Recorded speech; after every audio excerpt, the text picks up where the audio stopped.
so guys আপোনালোকে গম পাই মই ৰাইট সাইড গৈ থাকো আৰু ৰাইট গলে অকল নহব আপোনালোকৰ ভাল বাইকো লাগিব যোনটো আপোনালোকৰ পাৰফৰমেন্স ভাল দিয়ে এইটো কাৰণে মই আজি এনেকুৱা এটা বাইক বুক কৰিব আহিছো যোনটো এতিয়ালৈকে মাৰ্কেটত অহা নাই বলক আপোনালোকক দেখাইছো যে চলতাই যোনটো বাইকৰ কথা কৈছো গাইস বাইকটো হয় ইখনে হয় যেতিয়া আপোনালোকৰ বাৰী 1 2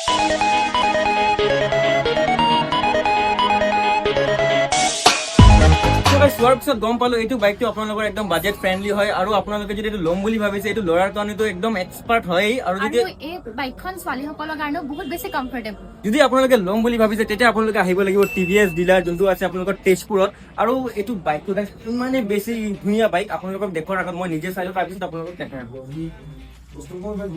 ইয়াত আপোনালোকে পাই যাব TFT display 5 inch max power 36 torque আছে 28 লগত পাই যাব ডুৱেল চেনেল ABS আৰু সিট হাইট আছে আপোনাৰ 835 weight হল 180 kg আৰু পাই যাব লগত ক্ৰুজ কন্ট্ৰোল আৰু ট্ৰেকশন কন্ট্ৰোল আৰু এইটো হল বেস মডেল যোনটো আপোনালোকৰ সব টোটালি সেমে থাকিব খালি এটা বস্তু নাথাকে ইয়াত যোনটো টপ বক্স থকা যোনটো গাত থাকে এই গাতটো আপোনালোকে নাপায় বাকি সব আপোনালোকে একেই পাব ইয়াত আৰু যদি আপোনালোকে এইটো বাইক বুক কৰিম বুলি ভাবিছে তেতিয়া আপোনালোকৰ এটা ওয়েবসাইট দিয়া হ'ব ওয়েবসাইটটো মোৰ বায়ত পাই যাব তাত গৈ পেলাই আপোনালোকে 1999 দি আপোনালোকে বুকিং কৰিব পাৰিব আপোনাৰ যদি টপ মডেলটো লয় তেতিয়া আপোনালোকে এইটো এক্সট্ৰাকে ইনষ্টল কৰিব নালাগে অটোমেটিক ইয়াৰ লগতে আহিব আৰু যদি আপোনালোকে বুকিং যদি কৰিম বুলি ভাবিছে